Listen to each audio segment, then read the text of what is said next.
What's up? What's up? I like that shit. I saw you rocking out. I was like, we just gotta bring everybody in right now. Let's do it. That's how I'll be loving the intro. I'll be like, let's go, baby. Yeah, I was trying not to bang your head challenge. I failed. Yeah, right. Seriously. You failed the challenge. That's my baby. Don't be trying to give Justin on some shit tonight. Question for the chat: if one of us was Darth Vader, who would it be? It'll be Justin. You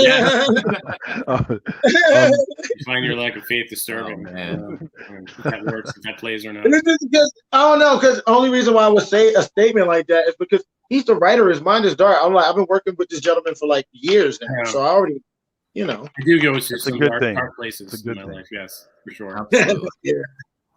Yeah. For those in the chat, those watching this later on the replay, we have with us tonight Barry McClain Jr. and Justin Gray, the creators of Billy the Kid. Arrows, right? Got our artist Barry here and writer Justin. Thanks for having us, guys. I appreciate it. Thanks for coming on. Both of us been super excited about this. Thank you, guys. Man, we appreciate the support. God damn, man, we appreciate the support. Yep. You definitely are the biggest cheerleaders for this book, and it's definitely appreciated. Thank you. Yeah, and I am a proud stan for this book. Yeah, absolutely. One of the cool things I noticed when I posted the thumbnail for tonight was I got some people I didn't know were reading Billy the Kid commenting and being like, "Oh man, this is awesome! This is super cool." And I was like, "All right, there's more of us out there." So one of us. Please come out. I need to know who you are. Sure. We have a call following for sure. I mean, like, I'm a four-color demon, you know what I mean? And I got like a whole other fan base that will know of this show. And again, it's a creeper. I like it. It's a creeper and a keeper. Well, that was one of the things I was curious about was the Four Color Demons a motorcycle comic book club? It's a comic book club for geeks. It's a comic book club for geeks, a bike club for geeks. And the Four Colors stand for comic books, obviously, and it was created by Brian Quinity and Practical Jokers, Rudy too. And again, and Practical Jokers, y'all know them, they famous, but he's a big comic book fan. They down with the squad TESD. That's my squad, that's my team and everything. I'm Jersey, Kevin Smith and all that stuff. And I mean, it's the ties are just real meta. I mean, because even Justin is kind of tied in with him through Jimmy Palmiotti. So it's just like, but Four Color Demons is a cool thing that I said, us geeks ain't really gotta be nerdy. We can be cool too. We can be kind of badass too. So anybody's absolutely. Yeah, we got a scooter, you got a bike, you can join. It don't matter. Just like comic books, that's all that matters. Well, I was gonna say is that I don't think that my wife will let me get a motorcycle, but I definitely want to get me a motorcycle club jacket. That's a dream of mine. So I'm gonna have to check into this. Good deal. Okay, if you like comics, you win by default, though. That's what I'm saying. You gotta like comics, though. Come on. Okay. All right. Well, I still need the jacket, though. All right. Okay. All right. I gotta look into that. I used to watch Sons of Anarchy, so this is important. Oh yeah. Absolutely. We're like, you're the only ones in the club. We got a club too, guys. Come on. I'm on that Revenge of the Nerds energy, though. This sort of being a nerd is cool kind of stuff. So I'm on that energy for sure. Yeah, good. Absolutely. That's good to hear. Yeah, because it's not like a culture test or anything like that, man. But we can have fun. We can be together and be kind of cool. You know what I mean? Pocket protectors all day.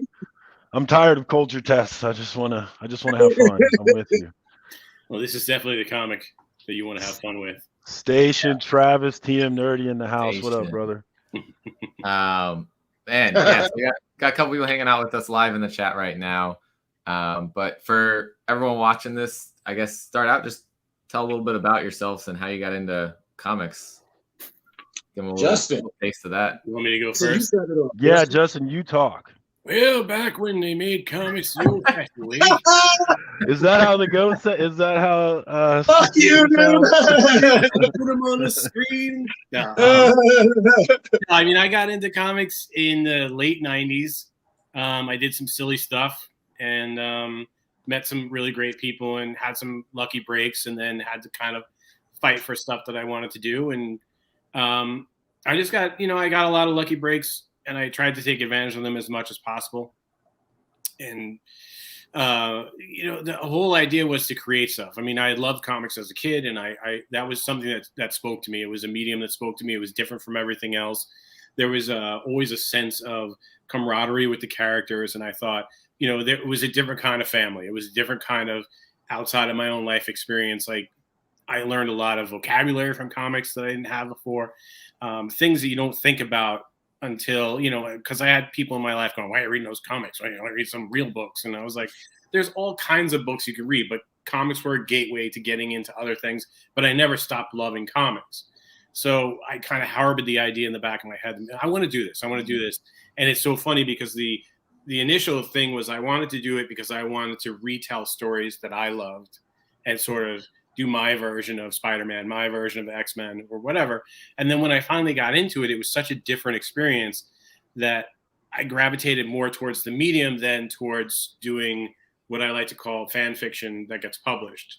And that's just basically where I ended up. And Barry?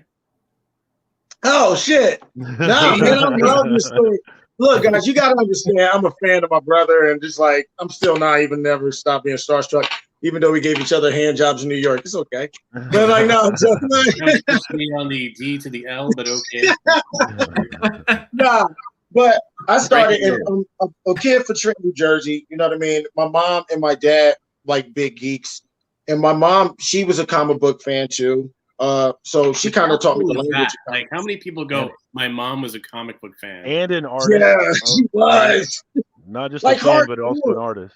Yes. But she was like born in the 60s, and like, that's like the atomic age and stuff. Marvel really came to prominence. And she taught me the language of comics because after, like, Hansel and Gretel and all those stuff, all those type of stories, she taught me like an old man slams his cane to the ground, he becomes Thor. And that mythos, she told those stories at night to me. And she loved Fangoria magazine. She was feeding me that stuff. And then it was this test that was in Cosmopolitan magazine, because she does makeup and stuff. And it was like you draw the side profile of the face. And she used to do that really good. And then I was infatuated with that. Then I practiced on that. And then I went to drawing Spider-Man face in the dirt. And then I just did art forever, drew stuff better than everybody in the class. The typical stuff that all kids go through who are blessed with drawing.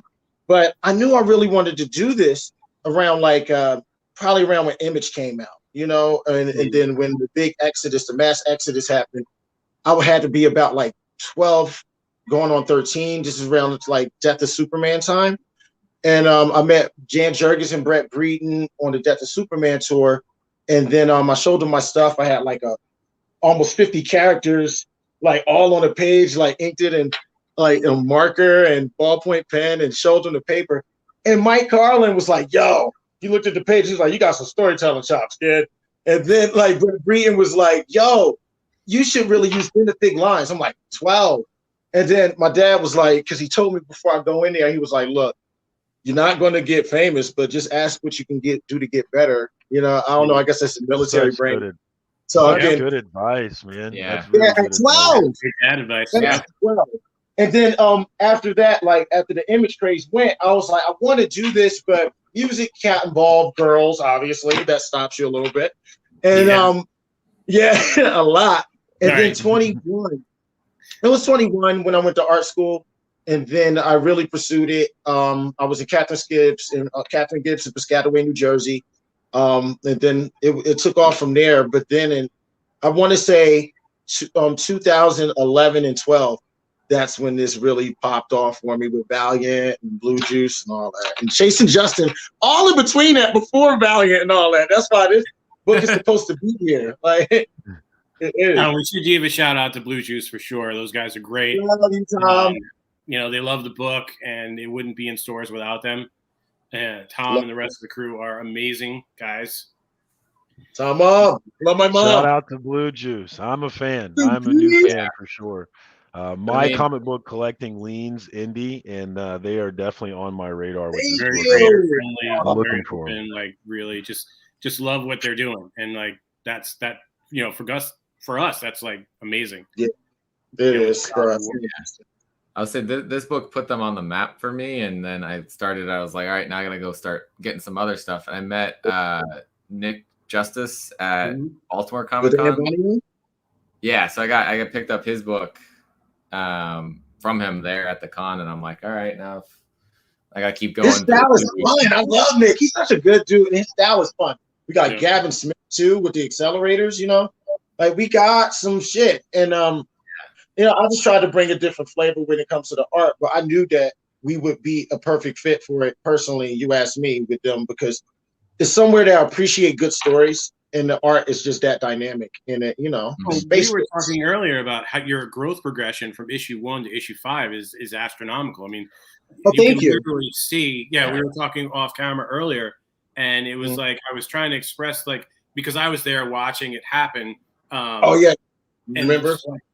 I mean, issue 1 to issue 5, there's a line that goes up. It just goes up. It's not like here's issue 3 where Barry had a bad day. It's just like everything just keeps improving, from the storytelling to the panel structure to the detail that you're putting into everything, and like you can just see the love that's in there. And I always like to point that out for sure. It's like no, but at the same time, it's reflective of the art of your words, though. It's reflective of your words. I can see that. Period. For real. I just got done. Good. Yeah. I just got done. Oh, sorry. Go ahead, Jeremy. I was just gonna say what you were saying before off camera, Justin, about how you would write your words out, but then you'd see what he drew, and you might change it up a little bit. So you guys were playing off of each other back and forth, which is awesome that you guys have that dynamic to. That's what I love about indie comics is you can't. You know, after being regimented into this thing where it all had to be done, it had to be done 6 months in advance, and it had to be approved by 7 different people, and the characters that you used could be taken away in a heartbeat if someone else who had a higher profile decided they wanted to change something. To be able to just sit there and like work with it, and we can go back to the sculpting metaphor from earlier. There's a lot more sculpting in this. It's a lot more like writing a novel, where you get to keep going back and forward and back and forward, and to see the art. And I always say it's like the Stan Lee, Jack Kirby thing of Stan would write a basic outline and then go back in and script over the artwork. There's something to be said for that is less production line and more organic. It is, because I noticed that I knew it was going to be that from the beginning. I knew it was going to be that.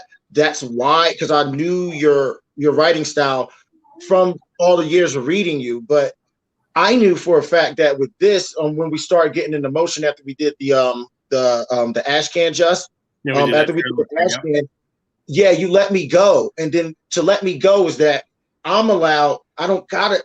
I'm telling you guys, I ain't take shit. I'll never take anything from what he writes. If anything, I'll just be like, how can I just finally add more beats and add a beat? Possibly I'll add a beat like when spoilers, she's spitting in a can. Y'all remember that part in the book when I just read it in 4. When she was when she was spitting in the can, Justin had her explaining to him what was going on. But as she gets more serious, she spits one time, the can goes, and then to show how serious she is when she's saying the can, she spits one last time, and then the can tips over, and that's why she spits one last time on the demon at the end of the book. But Justin didn't write this. I went what he was going and added some beats. That's the only thing I do. You know, that's all I recognize that. And so when I go in to do the lettering, I start to emphasize that more. And it's interesting to be able to have that. I mean, I don't want to put you in a box. We didn't get into comics to do clerical work. You know? No, we didn't. There's no reason for you to feel like you're put in a box and you can't express yourself. So have at it. Yeah, and it's totally organic, guys. And again, this ain't like, we ain't really, as you can see how we talk to each other, like this is really how we are. So it's kind of like that when we work. It is like that when we work. The feedback is really, really good. I can't even ask for anything better. I think I think it shows in the book, just as you said. And talking about issue 4, I wanted to get out. There's the 3 panels where there's no words. It's just your art. And whew, I could hear the old Western music as I went through it. I just thought it was well done. I loved it. I love this book. Anybody who wants to talk to me about comic books is going to hear about this book. Absolutely. Just really well done on all levels. Dialogue. But when we do the silent storytelling, Justin lets me do stuff like that, and that's how he writes. I mean, y'all, I wish I was in the room when I'm penciling or something and I'm reading it, because he allows me to do the Jim Steranko type stuff. That's all, that's all it is. It was good stuff. It's fun too, because sometimes I'll letter over something and I'll be like, why am I doing this? Like, there's no reason for that to happen. Just stop and just let it go, and you can. That's the beauty of like working with something that's like clay and malleable, and you say, too much of this and it's going to be ruined, too little of this and it's not going to have the same effect. And you really it's such a happy place creatively because of having the ability to do that. Yeah, so I agree. Totally agree. I'm curious about how you guys came together. I know that Barry was the one that was chasing and fell in love first, and that Justin played hard to get. Tell me about that process and how you guys came together and how you decided to go with Blue Juice.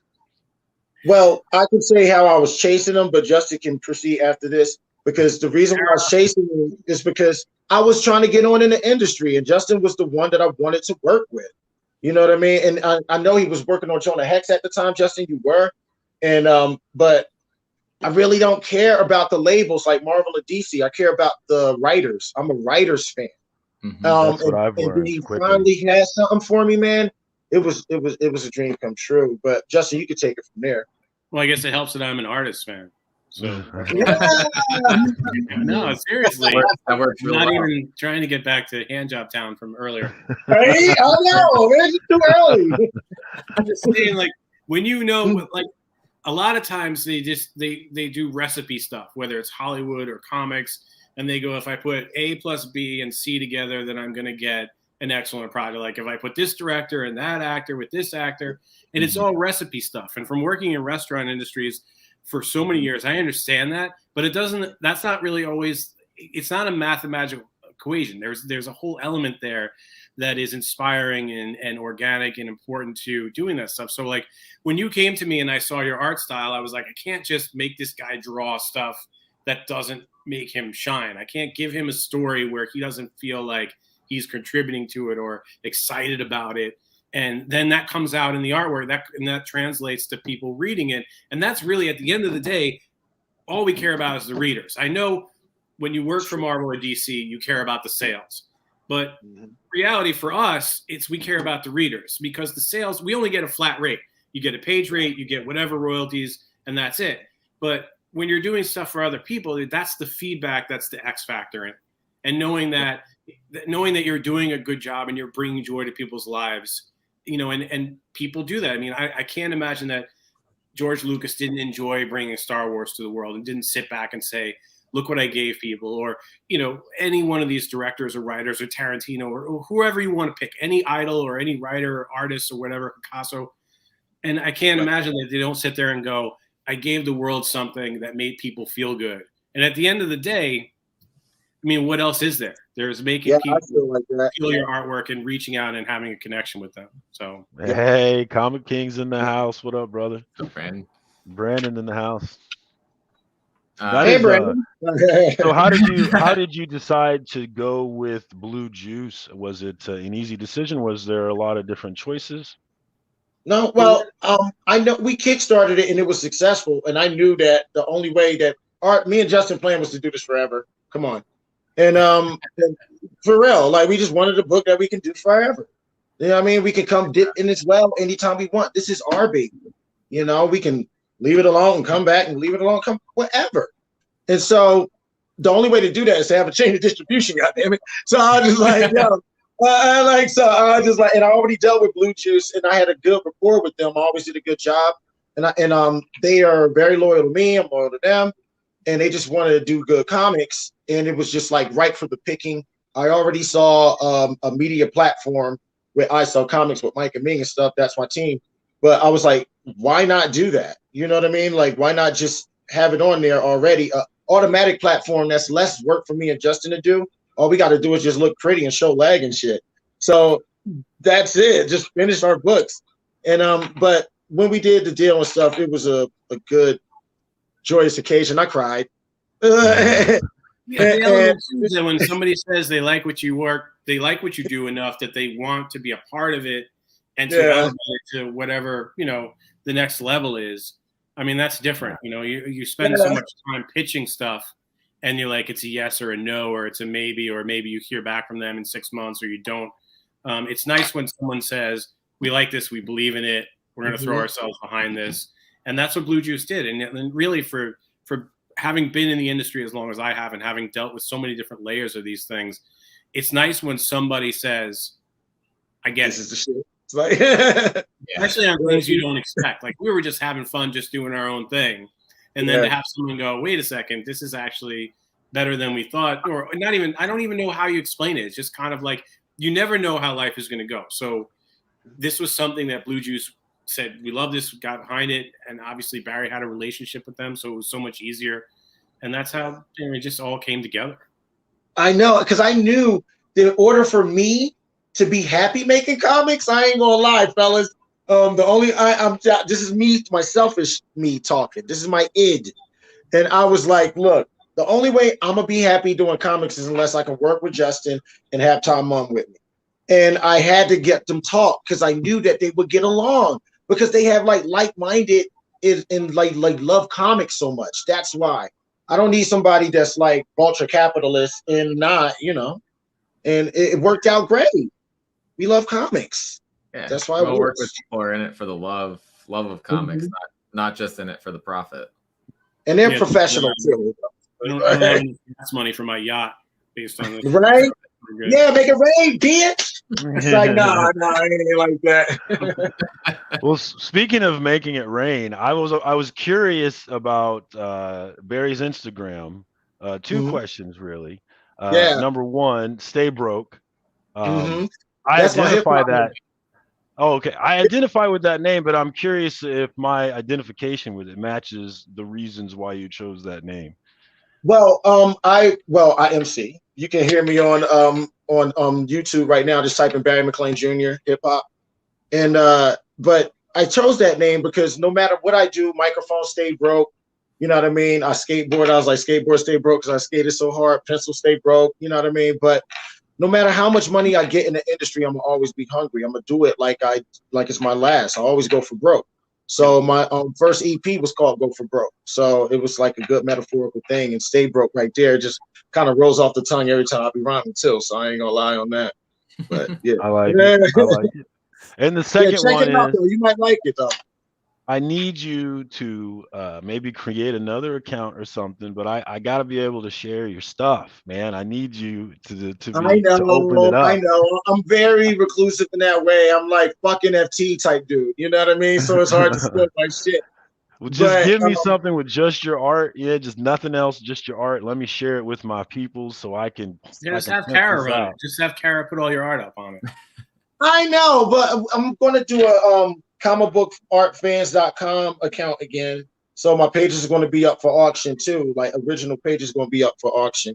Nice. But I'm talking to my my financial dude to see how to get that all together. But at the same time, man, I'm just happy to be here, guys. I'm just trying to push it out. So yeah, think about it. Another account, I don't care.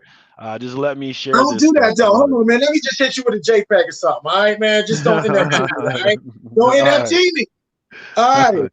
We gotta get your art out there to the world. More people gotta see it. It's amazing. I think so. I think you seem very underrated to me. It's very. I like that. That means I can overproduce. I mean, I like being underrated. It's like a low bar. You just write that glass ceiling. Like what glass ceiling? You know what I mean? Like, all right. I like it. So if somehow people watching haven't heard either of us talk about Billy the Kid, can you guys give the people what your description, your like quick snippet of what Billy the Kid's about? Justin, please. That's Justin. Do that.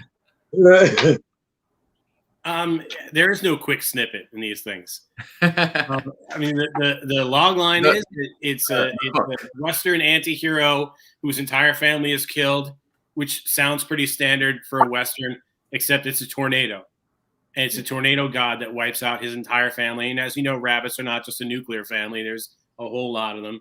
And so he's the lone survivor. And he's the lone survivor because he's sick, because he's weak and small. And he's sick on the day the whole family gets together for a barbecue or a picnic, whatever you want to call it.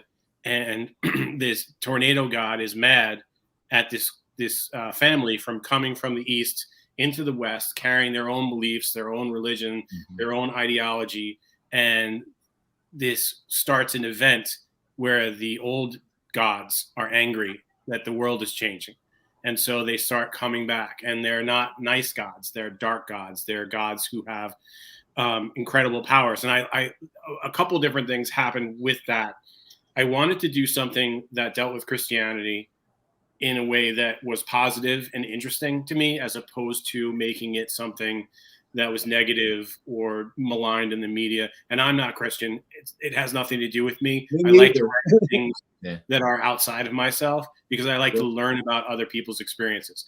So Billy represents this sort of iconic religious Spider-Man type character where he's constantly fighting and constantly failing, but never quitting. And I think that's an important lesson for people, regardless of what's happening in the world, is that you constantly have to fight and keep getting up for your dreams, your ideals, and your beliefs. And it just so happened, I mean, you know, it could just be a guy in a robe walking on the beach tripping, or it could be a gunslinging rabbit who shoots fire from pistols and fights tornado gods, which to me is a little bit more exciting. So, and that's what it's about. It's about the struggle of constantly believing in yourself, believing in the greater good, regardless of what your greater good is. And there's no evil in Billy. He might get angry, he might curse a lot, but he represents an ideology of the best of someone moving forward against an unending tide of negativity. So I really appreciated that about the character. I'm not religious either, but I really appreciated the religious aspect of this character and the righteousness of it, especially in this world today where comic books has really become my escape from the real world, because I've really lost all hope for everything. I've lost all hope for everything. So in a place where I'm deciding cynicism, Billy the Kid is in a worse place, and he chose optimism. And I really related to that, and I appreciated it. So I wanted to get that out about the religious aspect of the book. It's not even really about religion. It's just about optimism, about whatever catalyst for your optimism is. You know, whether it's religion, whether it's a love of one other person or a love of a culture. We don't have enough of that. We have stuff beating us in the head all the time about how it is of everything. And we need heroes to step up and say, I don't have an agenda other than let's do the best we can do for everyone. And we don't I wanted to say what up to Mark. What up, Legion of Comics? He's another great YouTube channel that's been a big fan of this book. Please support Billy the Kid, sweetie. So definitely shout out Mark on this one. He's another guy that recognized this book early. Thank you. Thank you, Billy. Thank you. And Nick Comic Culture is another one in the chat who's also been on this book. What up, Nick? Throw him out there. Nick, I was trying to holler at you, Nick, on that Evil Ernie, man. You've gone wild, baby. I'm still trying to get at you on that trade. Come on, Nick. What's up, baby? Yeah, Nick, what's going on? Like you're saying, like just in the times of what we've got going on, this is just an important story to have, to escape from the real world a little bit and follow that hope. And yeah, he's got it worse than we do. Yeah, he does. And when he was writing it, I knew that's what he was going. I knew it. That's why me being an atheist, I wanted to, and I got a lot of Christian family. It's already in my heart at a point because the hope's in my heart. You feel me?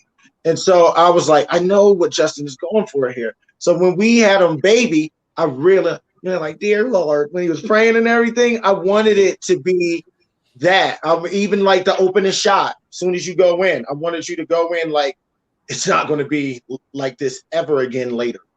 But this is the only time we're going to see it nice and perfect and serene as it's going to be. And that is to let you know nothing is safe.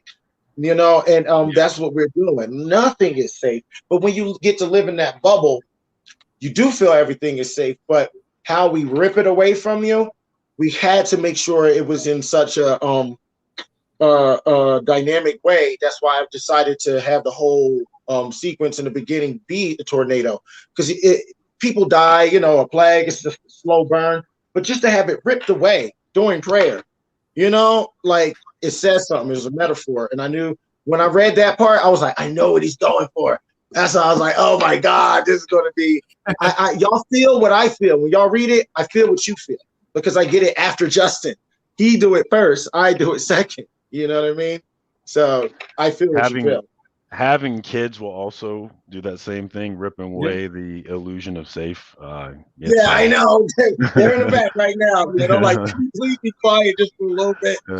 Yeah, the world is a lot scarier. Well, if you get into that whole metaphor of, yea, though I walk through the valley of the shadow of death, I fear no evil, and you extrapolate that to a fictional setting and you make that the core journey of whatever character, whether it's Orpheus or Sandman, whatever it is, you really do that. That's the journey of life, is that you are going to walk through darkness, and how you deal with that darkness defines who you are as a person. And it's just kind of fun to do that with a rabbit. I mean, it just seemed like a weird, different way of approaching it. It works perfect, man. It works perfect. Yeah. It's perfect for the Hot Topic crowd or the old Duster crowd. Like everybody liked it.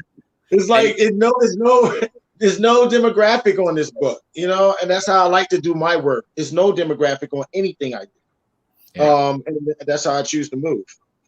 And you get to really just create whatever villains you want out of that. Whatever, if you pigeonhole yourself into a real world setting, you got limits on your limits. Well, you guys can wherever you want. They can represent any group, and it's not going to be offensive.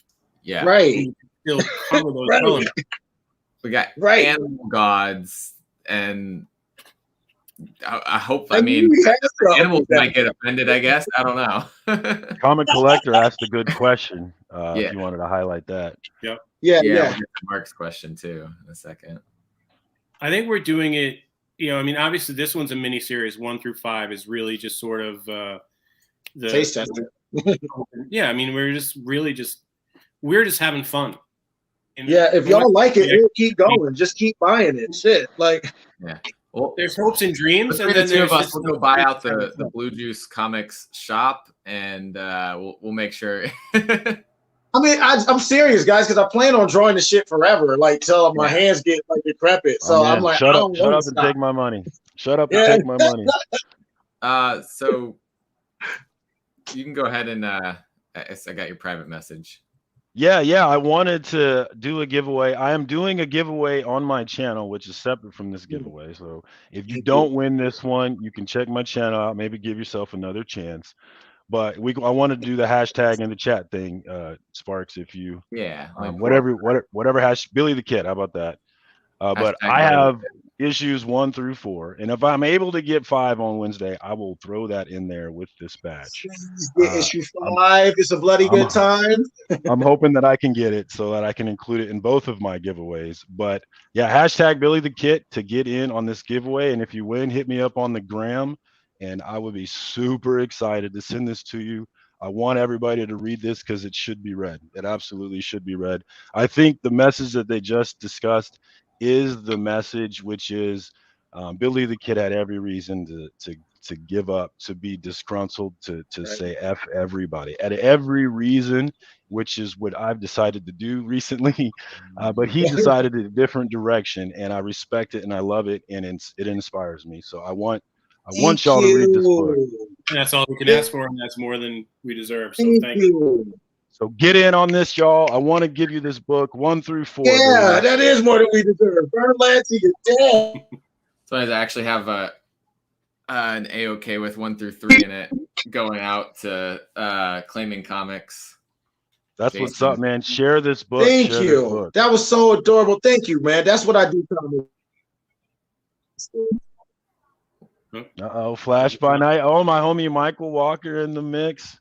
What up, brother? Lost Barry there, but he'll be back. It looks like we got 5 in. We got Legion of Comics, Purple Mystic, Lewis, Michael Walker. Get in on it. Get in on it. You guys. We got 12 in chat. We got 12 in chat. At least 10 of you in this giveaway. Let's go. Yeah, let's do it. While that goes on, I guess this would be a question we can answer in the meantime. Yes. Are we gonna get more about the Holy War on Wednesday? Or is that Justin? Not on Wednesday arcs. I mean, the idea is, I think we all grew up world building, right? So we all grew up with all these different, whatever generation you are, there was world building, starting back in the 50s all the way up through now, and it's sort of just it's a byproduct of creation, whether it's the Marvel universe, the DC universe, whether it's Dune, whether it's Star Wars. We're all used to that sort of larger worldview of fiction. So yeah, it made sense to because you can always tap into that mythology. You can go back and say, I mean, just because what happened in issue 3 of Billy the Kid doesn't mean there aren't stories that can be told prior to that are just as valuable or rich to the storyline.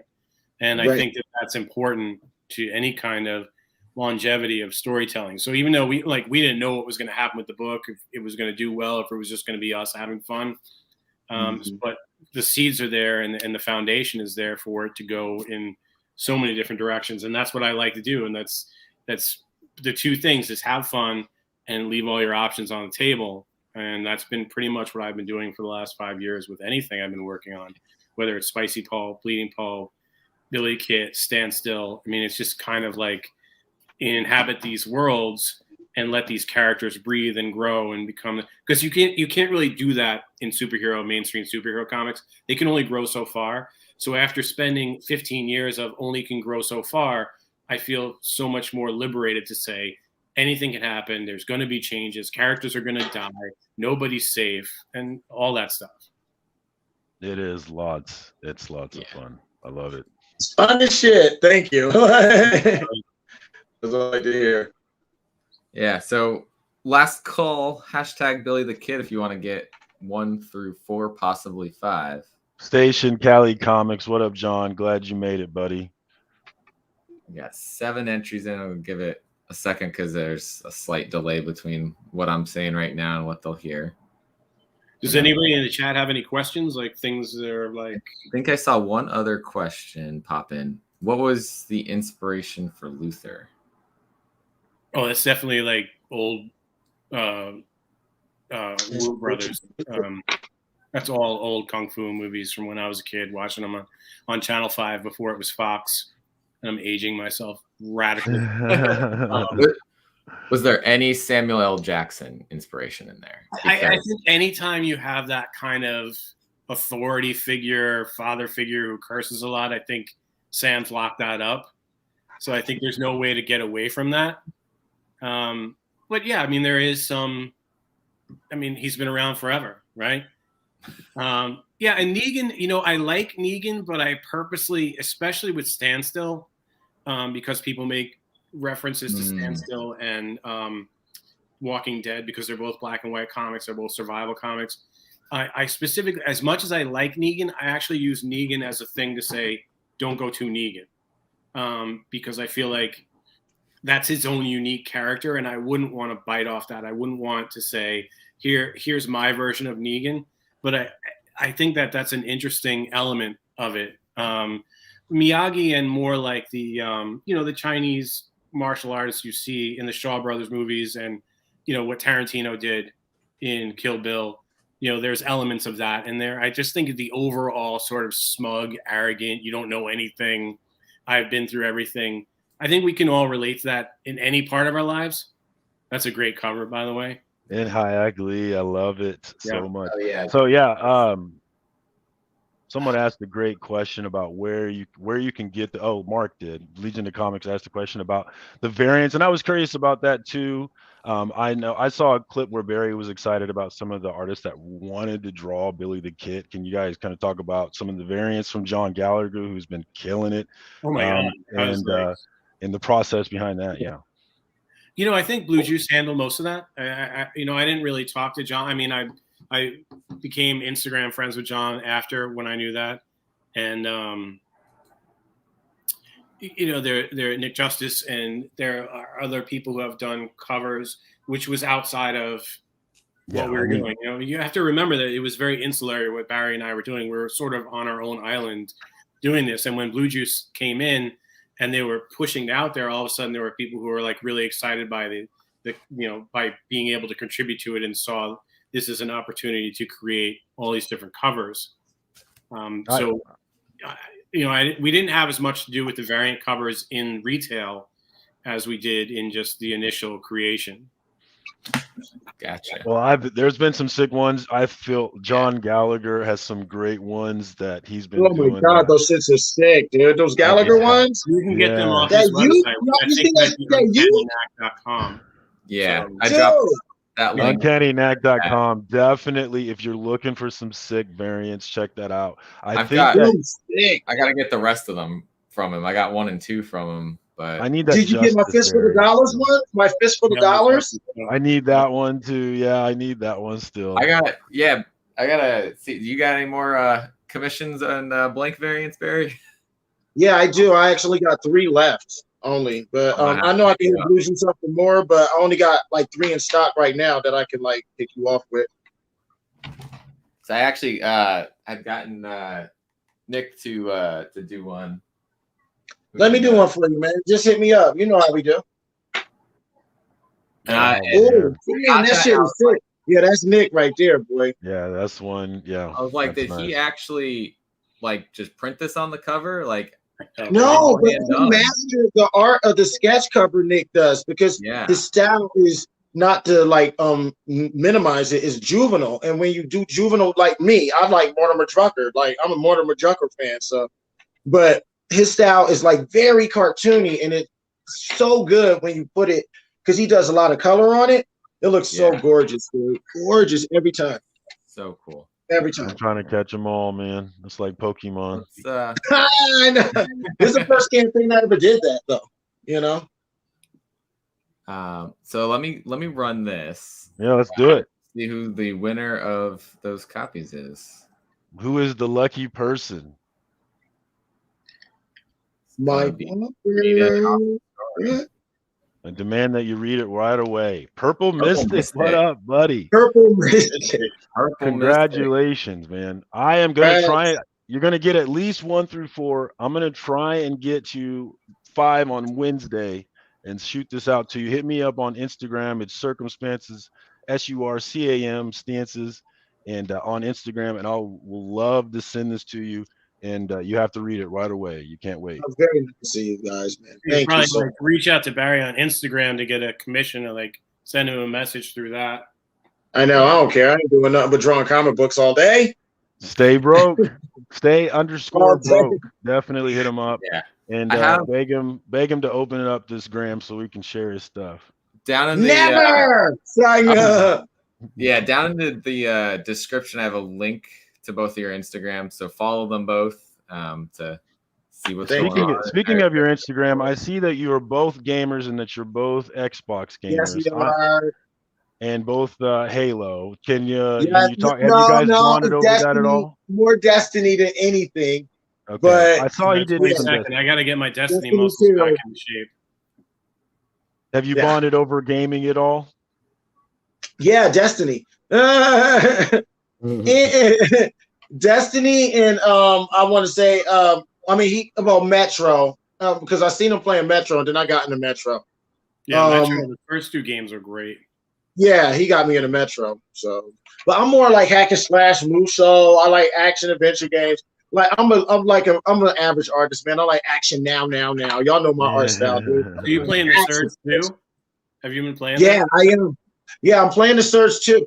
But I like it's a faster pace than the Surge 1. But the cowboy download thing, that shit was cool too on that. Mm-hmm. But yeah, I like I have a hard time with the button mashers, but I mean, I try and play it for the story. The older we get, the harder. But Justin, it is, if you do, wait, Justin, if you're doing the surge, do Dark Souls or Bloodborne. Oof. Do Bloodborne. All right. All right. Right now, the legendary or legacy version of Mass Effect. So, there's a game coming out that's like a Dark Souls like game. That's wait. Stories of P. Letters of P. Lies of P. It's called Lies of P. Maybe. Yeah, it's like Pinocchio. It's Pinocchio. You're playing like a Pinocchio type character, and it's like Dark Souls. Wait, that's an actual game? Yeah, and it's called Lies of P. It's coming out. It's coming out soon. It's so nuts, dude. There's one that George R.R. Martin did like the lore and like Elden Ring. Yes, Elden Ring. Yeah, this month I'm getting it. Like, you threw me off with the other one because I had the George R.R. Martin coming out, and then I hear Pinocchio. I'm like, wait, what? He was involved in that too? Come on, man. I'm geeked out. This is just terrible. Lies of P though, but Lies of P. Get that shit. Get Lies of P and Elden Ring. I'm getting it. It's my gift to myself. Justin, I'm rewarding myself after the show for Billy the Kid I do next week. Because I'm doing a show for us. Okay. And I'm doing our show, and I'm rewarding myself with Elden Ring when it come out. Yeah. Mm-hmm. Can't wait. That Twitch account. Oh, I need to. I like your Twitch account. I seen it today.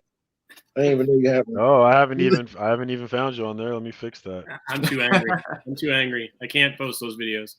So I just signed up. No, shut up, man. Talking all that shit, though, dude. I just put stuff on Instagram as I'm clearing out my Xbox history from 6 years ago.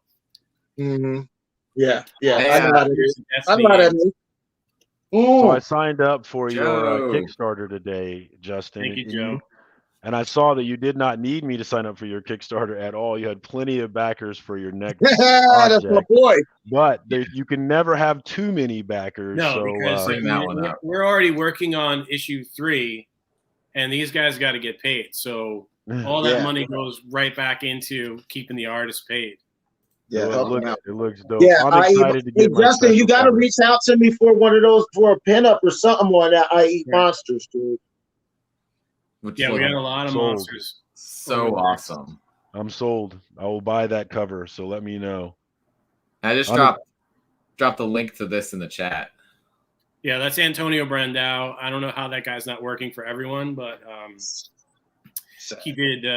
He got a bunch of different covers together and wanted to have fun. So there's like the serious covers that it's a horror book, and then Antonio and I were talking. We wanted to do like old school cooking pinup girls, because there's a whole bunch from the 50s where they're like painted, and there's one where these two things are very inspired by those, the grill and the cooking in the kitchen, and it's like it seemed like a fun and interesting thing to do. But I also think it sent like a weird message to people. They're like, is this a fluff book or is this a serious horror book? And I think people are starting to realize that it's both, that it's covers, and we can also do, the story is mature and serious, but there's also humor in it. I mean, you read Billy the Kid. It's got all that stuff. It's got to have a little humor, bit of both. It's violence. There's definitely cursing. Annabelle is a great character. I have a lot of fun writing her. She's crazy. When you literally eat monsters, you can't not be a monster. So that's been a fun thing to work on. Yeah, the art looks great. Yeah, absolutely. Damn, there's some good panels. Yeah, that's Rui, Silveira, and Thiago Brandao does colors. They're both out of Brazil, and he used to work for a Netflix show called Super Drag. He's an animator, and we just kind of hit it off, and it's been an interesting process. If you see my newsletter, you can see some of the me going in with Photoshop and trying to like do art direction when I really have no business doing it. But I'm like, I just have something. So I'm like, I broke you out of that, Justin. I was like, you ain't need to do this shit with me, buddy. No, it's just in general. Like sometimes, like you go through things and you're like, well, we could do this, or we could do that. I mean, but look at that, like the colors on there, Justin. Like, well, what I like about it too is that the way that the hair is, it almost looks like it's a old Christian painting. Like he has a halo. That's what I was. That's what I was. Yeah. So like that's a good pull. Yeah, so there's symbolism in it that goes beyond just the idea of the surface story. Yeah, it looks unpleasant. Awesome. Yeah, that's not a good way to go. Yeah, I'm not that person. I love it. Oh, it's deliciously gory. I love the gore. I'm a gore. That's what I like. That's a John Brolia piece that he did for the book, which is to say, there's two stories in it. There's a 28-page main story and a 20-page backup story. And the main story goes for 6 issues, but each of the backup stories is only 2 issues. They're complete stories in 40 or more pages. So this is a 1930s version of a character from Spicy Pulp called the Road Witch in this incarnation. I like that whole idea of like the DC legacy heroes, how they would have, Justice Society and then Justice League. So this character has been around for over 350 years. So she likes to take on different personas as she goes through history. So in this, she teams up with H.P. Lovecraft in a pretty startling story. Yeah. That's like teaming up with Da Vinci or something. That's sick. That looks fun. Yeah, it's a lot of fun. It's a lot of craziness, and it's for adults, so there's nudity and cursing and other stuff. I like for adults. I prefer for adults. Yeah. Although it doesn't have to be, but I like it. I like curse words. It's good when you can take the story where you have to take the story based on what's going on. You don't have those limits. Right. Yeah, they're just people doing people stuff, and it just so happens that there's monsters and there's a lot of humor in it, but it's not like silly humor. It's just kind of storytelling humor. Contents unknown. Mystery boxes. I have a lot of fun stuff in those. At least I think they're fun, so I hope it translates.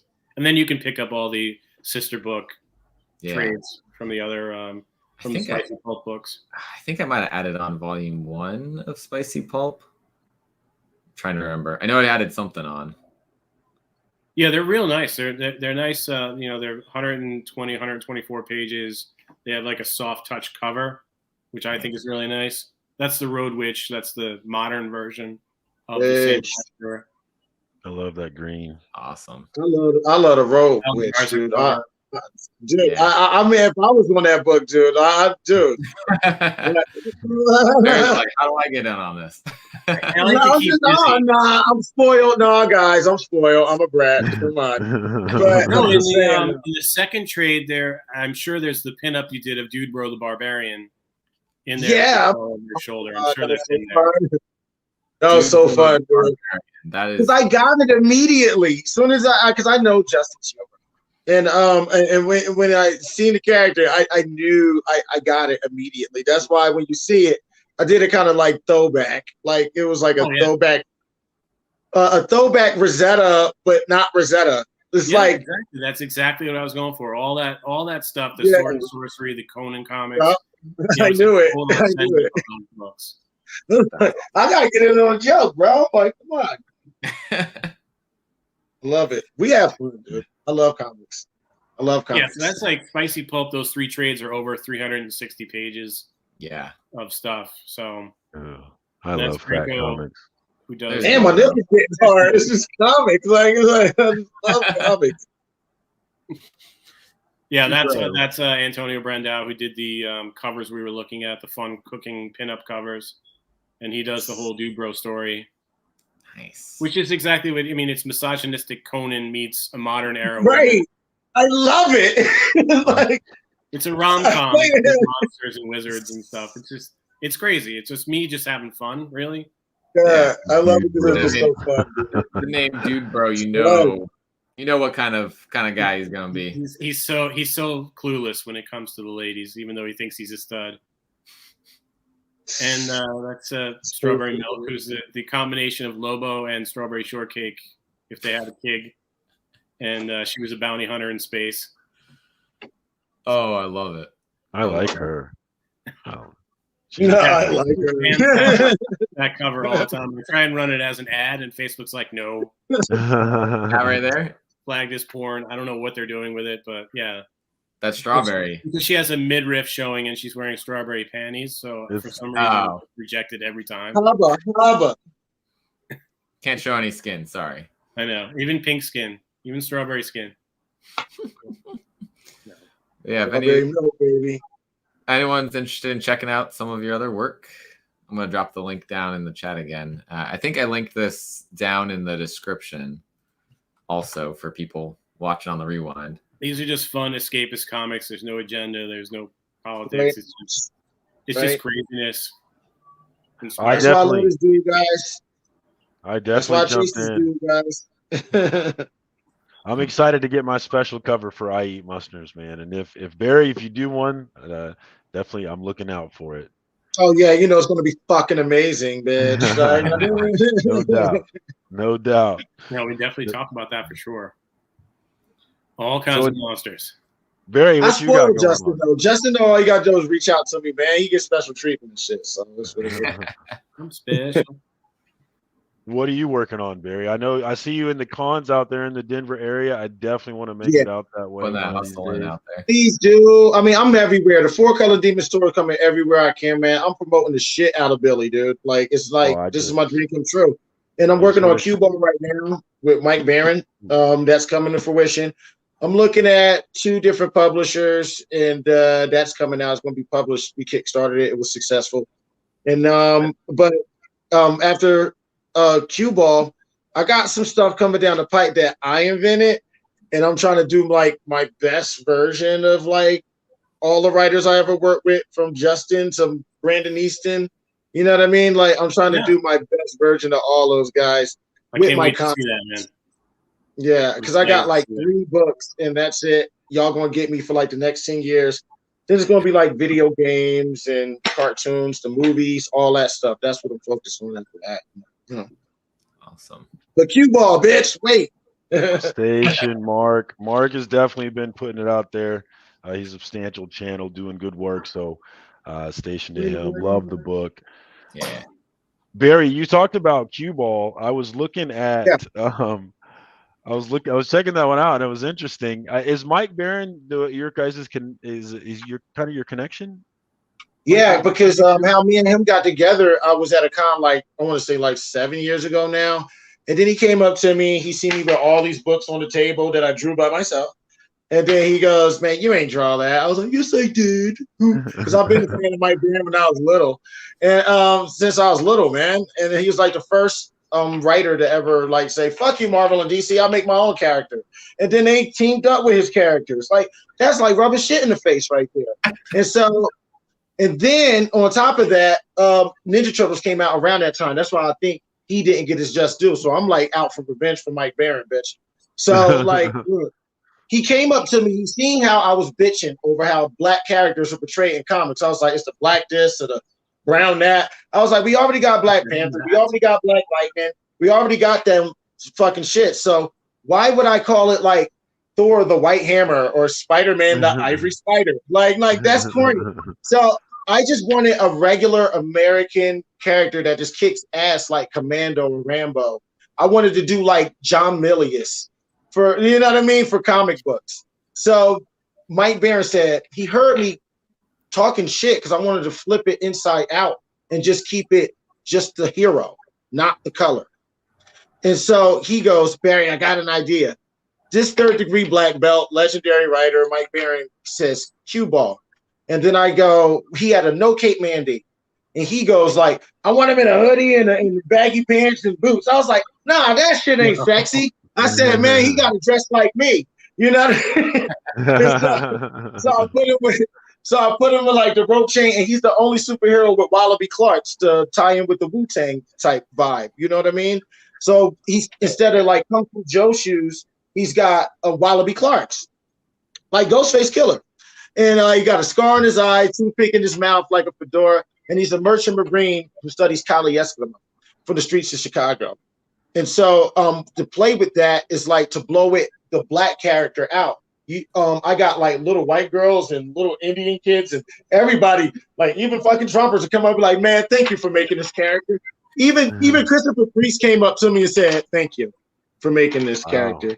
And then I was like, because I was like, I love my Dennis Cowan, but he was like, why, brother? Because he knows about cue ball. When I met him for the first time, he was like, why you had to do that to Jim Kelly though? And then I was like, I'm just saying that. I was like, the reason why, I mean, spoilers, the reason why I killed off a Jim Kelly type character in that book, because I wanted everybody to know this is the death of the old black character and the rebirth of the character. You just care about the martial arts. Jim Kelly away from me. I still love him. Yeah, you kill him. But I even did it so bad. I punched Jim Kelly in the face, and then his Afro pick flew out. Everybody, my mom was mad. She was like, "Baby, why you do that?" That was my idea. I want to rip him away from you because nobody's giving him props lately anyway. So just take it away. You know, just take it away. And now that he's here and he has no demographic like Billy, it's a game changer. Cue Ball's a game changer, just like Billy is. And I didn't want him to be based like he's a black character. He's just a character that kicks ass. And I'm building the mythos. The book's almost done. I got one more issue to do in the tank. Got my man Charlie Hogg, who colors all my stuff majorly. And y'all gonna have fun. He ain't going. I always said this about it. If two white guys made cue ball, he'd be talking like, "What's up, Daddy Yo?" Like they ain't just said like nobody don't talk like that. Brothers don't talk like that. So if two black guys made cue ball, like his dick be so big he can't do kung fu. So it's good that me and Mike Barron got together to do it because he actually knows martial arts and an actual black guy. So I know I won't do no like hokey shit. You know what I mean? We bring it to the day. To be a writer, you got to write under one skin. You got to know how to write everything. You know what I mean? So that's the thing about that. All right, all I know though is the Caucasian spider is like now stuck in my head, and I can see the logo. The spider. It's the Caucasian spider, and I can just see the bent logo like the old Peter Parker covers. Yeah. So like Barry, parody coming soon, right? Barry, I get that you like to do action and fighting sequences, and I know that your dad has a background in MMA or fighting. And you're a fan of MMA, I think, right? Fighting, boxing, MMA. Yeah, martial arts. My father is he studies Tai Chi. He's a second degree black belt in Tai Chi. And Mike Barron as well. He's a 4th degree black belt. But I grew up on martial arts, Rumble Shaw, Philly 57, growing up, Kung Fu Theater on Saturdays and Sundays, and I grew up on that, like every Saturday and Sunday in the afternoon, watching martial arts. Years too. Yeah. So, and does that give you an advantage in your art when you're trying to do these fights? I can feel it, but curious. Yeah, it totally does, and definitely even with Billy, Billy benefits from that because we do type of kung fu thing. Because how Justin writing it's like a show. We flash forward and backwards, so I can do martial arts stuff. Like, so when even like if it's one run, I do runs, and this one run that Billy does when he's fighting these 3 vampires, spoilers, he does a series of moves, and then his hand, and he incorporates the flame power that Justin made with the pistol. Like, and this is what action can do. A lot of people can't do action. I see like all these close-ups. That's not action. You got to show how you get into a move and out of move, you know? And that's the benefit of loving action. That's and hard to do. Awesome. Do you have an MMA goat? A goat of MMA? No, I don't. I mean, like I like the octagon, but I don't really care about that. I like boxing. Boxing's my okay. Boxing. I love boxing. Yeah, boxing is my too. My boxing goat, Roy Jones Jr. and Sweet Pea, Parnell Whitaker. Okay. Like them two, them my two. I like swiftness. I like the upper middleweight, featherweight. They're my favorite. They'll be the hands. It's all about the hands, how fast you is, you dip and all that. You know, like just going around like Butterbean. And I love Tyson, but like Butterbean and all that, like it's easy haymakers. But I like technique. That's why even when I skateboard, I do street skate. I don't do vert and balls.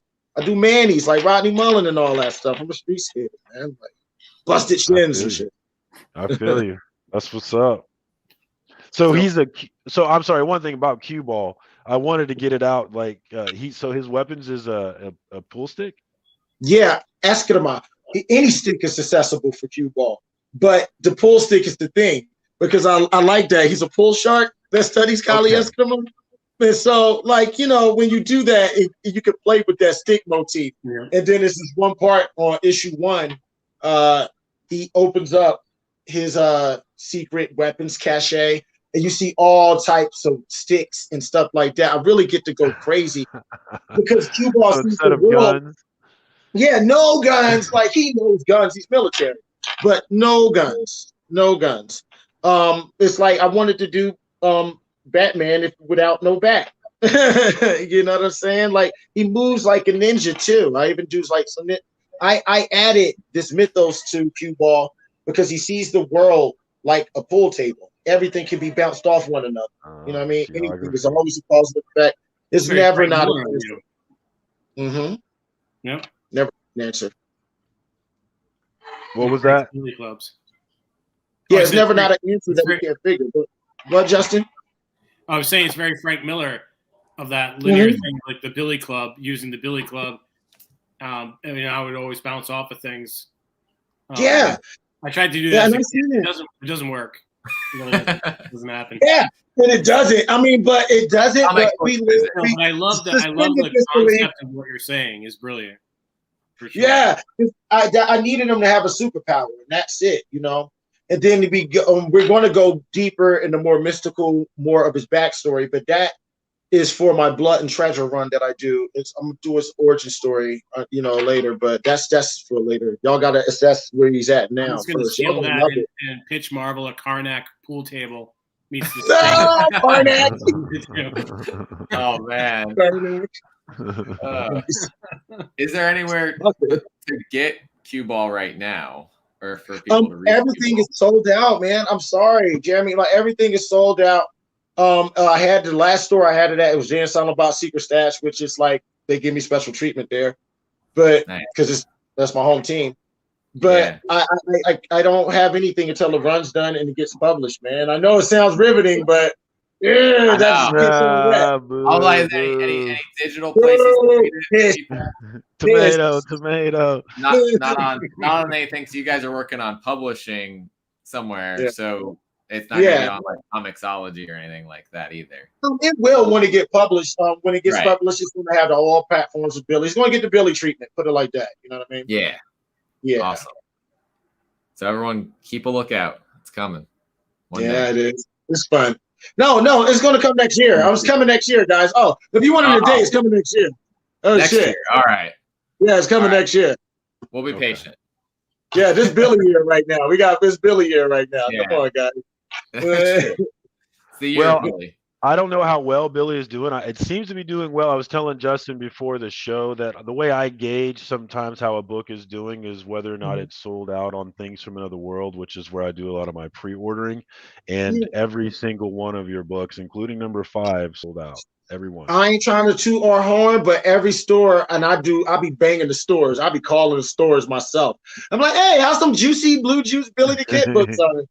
And they be sold out. They everybody bitching at me. They be like, man, it's sold out. I'll be like, I'm sorry. But you can go to bluejuice.com if you need it. If it's like you can't get it in bluejuice.com. Definitely do that. Do that. It's worth the effort. That's what I've been telling everybody. Just get it straight from Blue Juice. It's the one place I know they've got it, and it goes straight to the company. It's not going to sit on a boat from China. Yeah. Get it? I know, right? Yeah. Just right? I can be on a boat and then sunk into the Pacific Ocean. There's something where someone was tracking their package and like it fell off a boat in the Pacific Ocean. That's okay. Sorry. I was like, wait, what? Sorry. It's like a whole. That's no way to treat comics, people. It's just not right. Oh man. Yes, I dropped the link again for Blue Juice Comics there for anyone in the chat that wants to get access to it, go ahead and check it out there. Thank you. I know. Said probably about an hour. How are you guys doing? Yeah, I'm about to be out here, guys. I got drawing to do personally. So absolutely. So anything else you guys want to plug tonight? Other than Cue Ball coming soon, Billy the Kid issue number 5 is in stores everywhere. You know what I mean? Please support Justice Kickstarter too, man. Like anything, man. Everything that I do, check me out. I'm going to be in Enchanted Grounds next week on the 12th. If you're in Colorado area, I'm going to be in Highlands Ranch, Colorado, at Enchanted Grounds. I love banging my comic book shops, man. That's my bread and butter right there. I got pillows in them, like in brick and mortar. So the 4 Color Demons tour, man, is in full effect at Enchanted Grounds, Highlands Ranch, February 12th. I'm going to be there all day from 10 till 6:30 or 7 o'clock. It all depends if when I want to get a margarita. That's all I'm saying. And do we have plans on the 6th? And buy the books, and that's all we want. Enjoy them. Yes. That's it. Have you thought about Billy the Kid number 6 at all? Is it something that's forming, or we're just waiting and seeing? Maniacal laugh. All right, man. Just know we coming that back. Answered the question. That answered. I like it. I like that answer. And you also, Justin, you have another Kickstarter coming up when this one ends, right? Yeah, I'm going to do Standstill 9 and 10, which are completely done. They're ready to go to print, and they're nuts. They're just like, I'm actually worried that I'm going to get some hate for these 2 issues because they're so. Let them hate.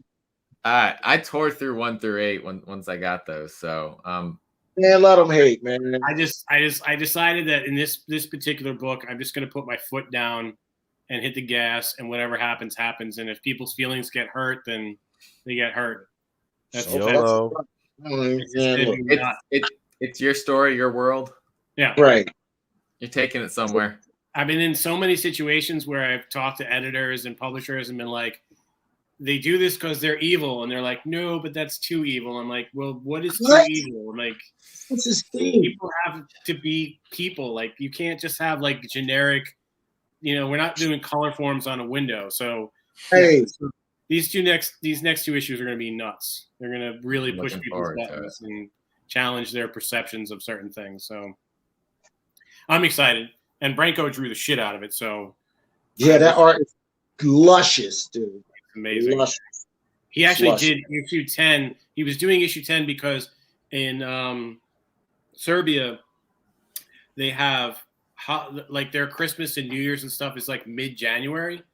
So he was like pumping out. Like I was like, "What is happening here?" There's like page. I'm like, "Wow, what are you doing at page a day?" And he was like, "Well, the holidays are coming up, and I want to take some time off." And I was like, "Oh my god!" Like all the work done. Crazy. I'm like, all right, whatever you want to do. So those are totally done. That's going to be next after Bleeding Pulp is done. Awesome. They're very different books. You can check out jvgray.com and you can see all the different stuff I'm doing. And my dog's barking now. He's a big fan. I know. Everybody's trying to get us to do something right now. Guys, look, I want to say I love you. Thank you for all the support from Blue Juice Comics, to Blue Juice Comics, me and Justin.